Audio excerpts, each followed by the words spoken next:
I need the keys to your house, my sister Amanda declared, standing in our parents' living room with her usual air of entitlement. It's not fair that you have that big place all to yourself while I'm struggling to make rent. I stared at her, trying to process the audacity of her demand. My name is Sarah Mitchell, and at 29, I had just achieved what I'd spent years working toward, buying my dream house. A cozy 3-bedroom craftsman with a wraparound porch in a quiet neighborhood. Every penny that went into that down payment had come from years of overtime shifts and careful saving. Amanda, that's my house. I worked hard for it, I said, keeping my voice steady despite the anger building inside me.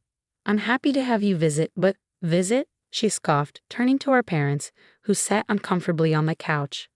Mom, Dad, can you believe how selfish she's being? I have 2 kids, and she wants us to keep living in that tiny apartment while she has 3 whole bedrooms to herself. I watched my parents exchange that look I knew too well, the one that meant they were about to take Amanda's side. Again, it had been this way since we were children. Amanda, 3 years younger, was always the one who needed more support. Meanwhile, my achievements were treated as reasons why I should help her rather than celebrations of my hard work. Honey, my mom started, using that placating tone that made my stomach turn. Your sister has a point. Family should help family. You're doing so well in your career, and Amanda's really struggling right now. I'm doing well because I worked for it, I countered, feeling my careful composure start to crack. I took extra shifts, lived with roommates, saved every penny. Amanda's struggling because she refuses to hold down a job for more than 3 months. That's not fair. Amanda protested, tears already welling up in her eyes, her favorite manipulation tactic. I'm a single mom. You have no idea how hard it is. Single by choice, I muttered. Her ex-husband, Tom, had been a good man who supported her through everything until she decided he wasn't exciting enough and left him for a musician who disappeared 2 months later. Sarah Jane Mitchell, my father's stern voice cut through the room. How dare you speak to your sister that way? She's going through a difficult time, and you're sitting there in your big house all alone, refusing to help family. We didn't raise you to be so heartless. I let out a bitter laugh. No, you raised me to be Amanda's personal safety net. Every time I accomplish something, it becomes a reason why I should give more to her. When I got into college on a scholarship, he told me that meant I could help pay her tuition. When I got my first job, suddenly I was responsible for her car payments. Now that I've bought a house, you expect me to just hand it over. Nobody's saying hand it over, my mom interjected quickly. Just share it. Let Amanda and the kids move in. You're at work most of the time anyway. And think how nice it would be to have family around. Share it, I repeated flatly. You mean let her live there rent-free while I keep paying the mortgage? Let her kids destroy everything I've worked for? No, absolutely not. Amanda's tears were flowing freely now. I knew it. You've always hated my kids. Just because you're too focused on your career to have a family of your own doesn't mean you should punish mine. That hit a nerve. I'd always wanted children, but I'd spent my 20s working overtime and building my career specifically so I could provide them with stability when the time came. Unlike Amanda, who had her first child at 20 with barely a high school diploma to her name. This discussion is over, I said, standing up and grabbing my purse. I'm sorry you're struggling, Amanda, but my house is not the solution. Sit down, my father commanded. We're not finished here. Yes, we are, I insisted, heading for the door. It's my house, my name on the deed, my mortgage. End of story. What happened next still makes my blood boil when I think about it. As I reached for the front door, my father's next words stopped me cold. If you walk out that door without agreeing to help your sister, don't bother coming back. You're either part of this family or you're not. I turned slowly, looking at each of their faces. My father's stern disapproval, my mother's tearful manipulation, Amanda's smug certainty that she was about to get her way again. In that moment, something inside me broke, or maybe it finally healed. That's your choice then, I said quietly, because I'm done being Amanda's backup plan. I walked out, ignoring their calls behind me. But that wasn't the end. Not even close. Over the next week, the pressure intensified. My phone buzzed constantly with texts and calls from family members. Aunts telling me I was being cruel. Cousins saying I should be ashamed, even my grandmother weighing in about how family should come first. What none of them knew was that I'd already helped Amanda more times than I could count. When she needed money for her kids' school supplies, I sent it. When her car broke down, I paid for repairs. When she couldn't make rent, I covered it. But it was never enough. She never learned, never changed, never took responsibility. Then came the evening that changed everything. I was at home, enjoying a rare quiet moment on my beloved porch when a police car pulled up. 2 officers approached, looking uncomfortable. "Ms. Mitchell," one asked, "we have a report from your parents claiming you've illegally locked them out of their property." My heart stopped. "Excuse me?" "They're claiming they helped pay for this house and have a right to access it. They're demanding we intervene to let your sister move in." I stared at them in disbelief before letting out a short laugh. "I have all the documentation showing I bought this house entirely on my own. Would you like to see it?" The officers looked relieved when I produced the paperwork. They left with apologies, but the incident shook me. My family was willing to lie to the police to force my hand. The next day, I came home from work to find Amanda, my parents, and a locksmith at my front door. "What do you think you're doing?" I demanded, jumping out of my car. "Being family," my father said firmly. "Since you won't be reasonable, we're taking matters into our own hands. Amanda and the kids need this house more than you do." The locksmith looked between us uncertainly. "Ma'am, they said they were the owners." "I am the owner," I said, pulling out my phone. "And I'm calling the police right now to report an attempted break-in." "You wouldn't dare," my mother gasped. "Watch me." They left before the police arrived, but their parting words haunted me. "You'll regret this," Amanda spat.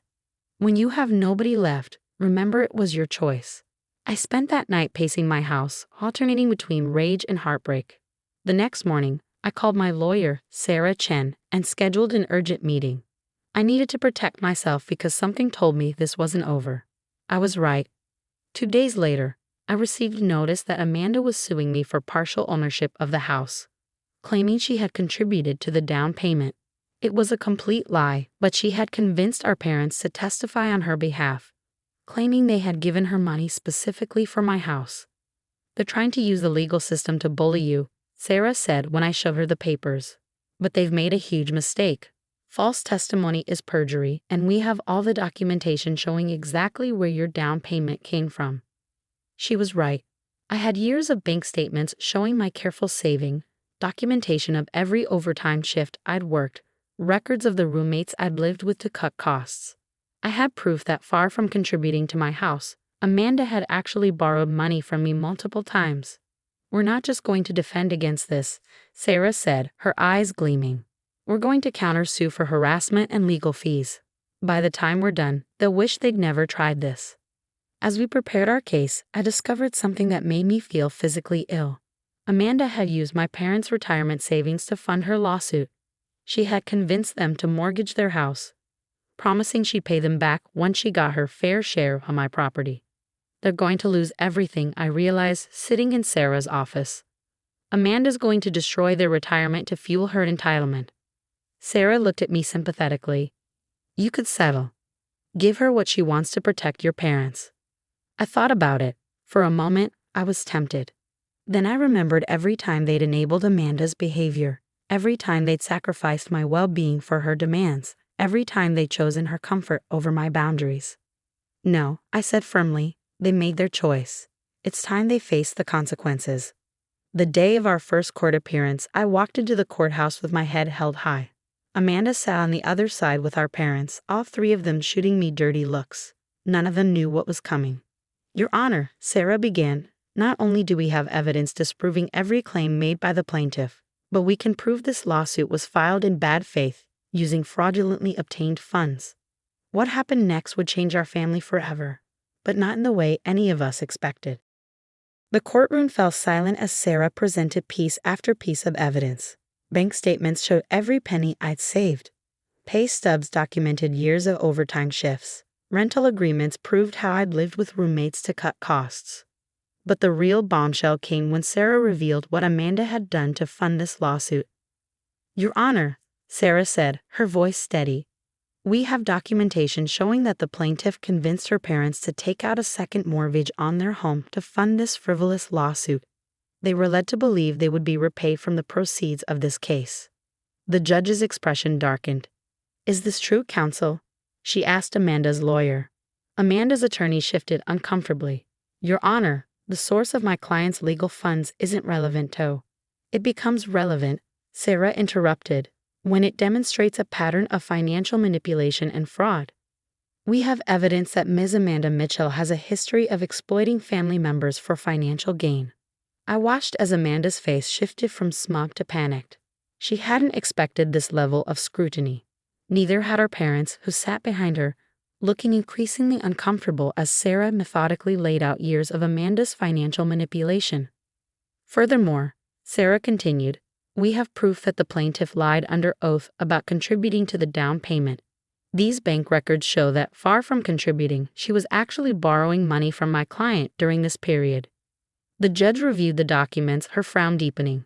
Ms. Mitchell, she addressed Amanda directly, are you aware that making false statements under oath constitutes perjury? Amanda burst into tears, her usual go-to-move when cornered. I just wanted what was fair, she sobbed. My sister has everything while my children and I struggle. What's fair? I couldn't hold back anymore, standing up despite Sarah's warning hand on my arm. Was it fair when you convinced our parents to risk their retirement? Was it fair when you lied to the police about property ownership? Was it fair when you tried to break into my house? Order, the judge called sharply. Ms. Mitchell, please be seated. She turned to Amanda. Young lady, I've seen enough. This case is dismissed with prejudice. Furthermore, I'm referring this matter to the district attorney's office for potential perjury charges. The aftermath was immediate and explosive. Amanda ran from the courtroom in tears, our mother hurrying after her. But my father remained seated, staring at the floor with an expression I'd never seen before, defeat mixed with dawning realization. Outside the courthouse, he approached me slowly. Sarah, he began, his voice rough. I didn't know about the second mortgage. Amanda said she had investors. Of course she did, I replied tiredly. She always has a story, Dad. And you and Mom always believe her. We're going to lose our house, he said quietly. The proud man who had threatened to disown me weeks ago now looked old and broken. Your mother doesn't know yet. I don't know how to tell her. Part of me wanted to walk away, to let them face the consequences of their choices. But another part remembered the father who had taught me to ride a bike, who had worked double shifts to put braces on my teeth, who had been a good dad before Amanda's manipulation consumed our family. I'll help you figure something out, I found myself saying. But things have to change. This can't keep happening. He nodded slowly. I know. I am sorry, Sarah. We've been so wrong. Over the next few weeks, the full extent of Amanda's financial manipulation came to light. She hadn't just convinced our parents to mortgage their house. She had opened credit cards in their names, taken out loans they knew nothing about. They were drowning in debt that would take years to pay off. She disappeared after the court case, leaving them to deal with the aftermath. Her kids stayed with their father, Tom, who had been trying to get custody for months due to her instability. I worked with my parents and a financial advisor to create a debt repayment plan. It meant they would have to sell their house, but I helped them find a comfortable apartment they could afford on their retirement income. It wasn't easy, but for the first time, they were facing reality instead of enabling Amanda's schemes. We failed you both, my mother said one evening as we sorted through their belongings for the move. We thought we were helping Amanda, but we were just making everything worse. And we hurt you in the process. Yes, you did. I agreed, not softening the truth. But we can build something better from here if you're willing to set real boundaries. 3 months after the court case, Amanda finally called.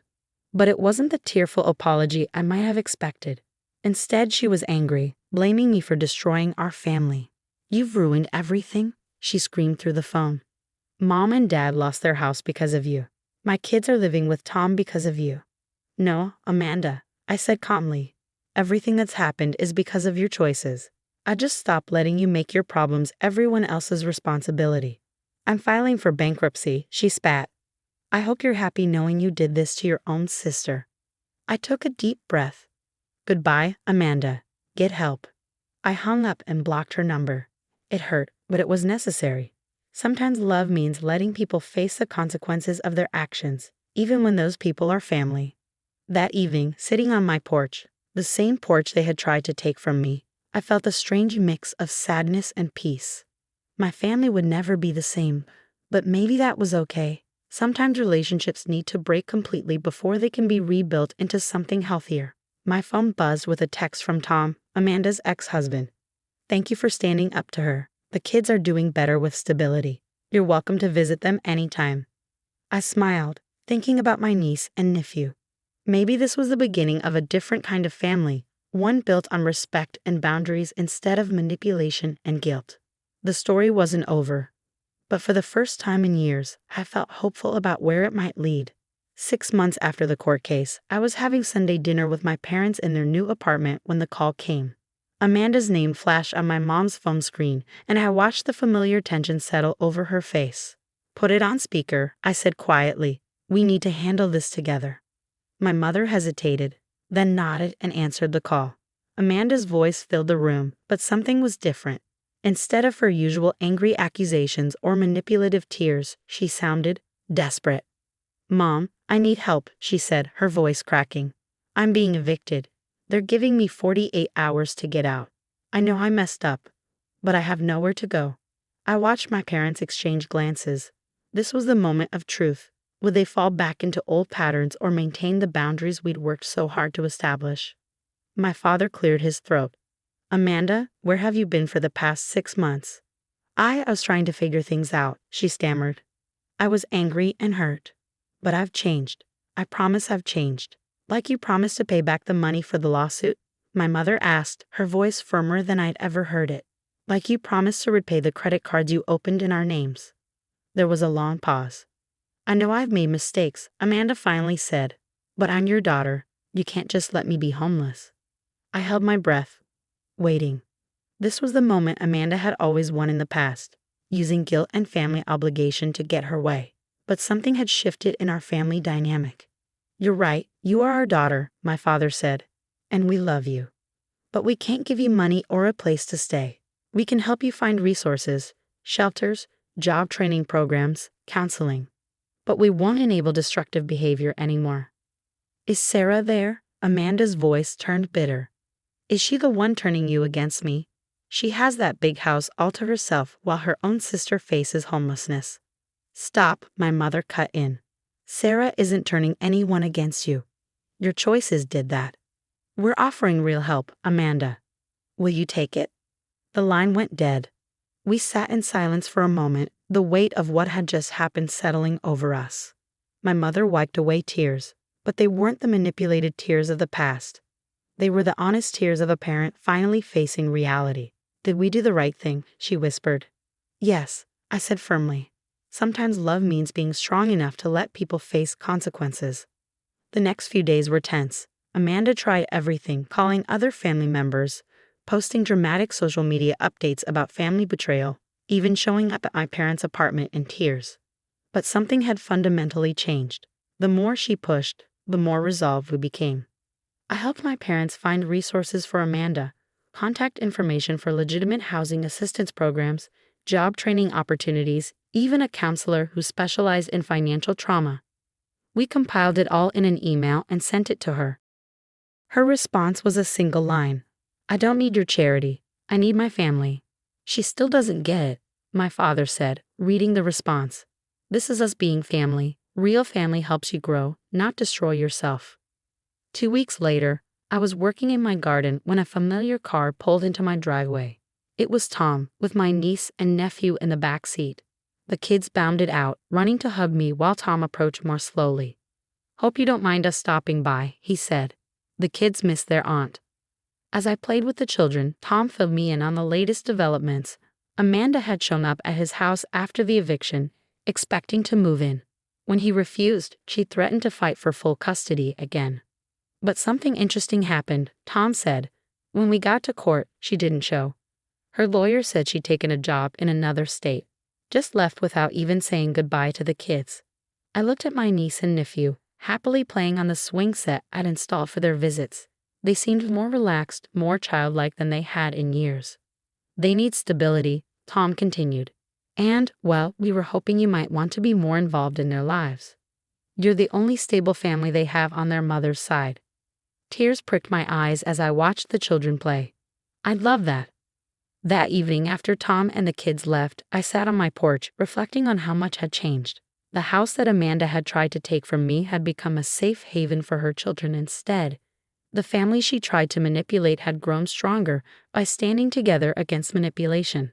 My phone buzzed with a text from an unknown number. I hope you're happy with yourself. You've destroyed everything. Amanda. New number, same tactics. I typed out a response, then deleted it.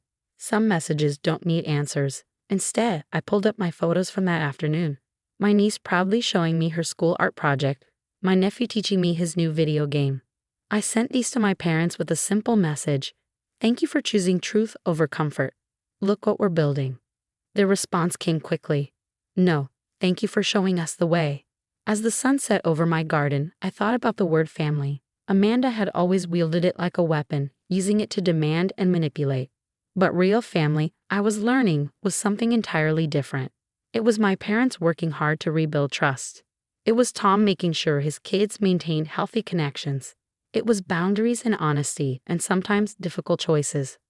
I heard the distant sound of children laughing from the neighbor's yard and smiled, thinking about my next weekend with my niece and nephew. We were planning to plant a vegetable garden together, teaching them about nurturing growth and patience. It felt like a metaphor for our whole family journey. Sometimes the best revenge isn't revenge at all. It's building something beautiful from the ashes of what was destroyed. 1 year after the court case that changed everything, I hosted a family barbecue in my backyard. The garden my niece and nephew had helped plant was flourishing, with tomatoes and cucumbers ripening on the vines. My parents were chatting with Tom by the grill, looking more relaxed than I'd seen them in years. That's when my phone buzzed with a familiar area code, Amanda's new number. I heard from your sister, my mother said quietly, appearing beside me. She's back in town. I nodded, showing her the number on my screen. She wants to meet, says she's changed. My mother's face reflected the complex emotions we all felt: hope, fear, skepticism. What are you going to do? I looked around my yard, at the life we'd built from the ashes of Amanda's destruction. I'm going to meet her. Not here, at a coffee shop. But this time, I'm setting the terms.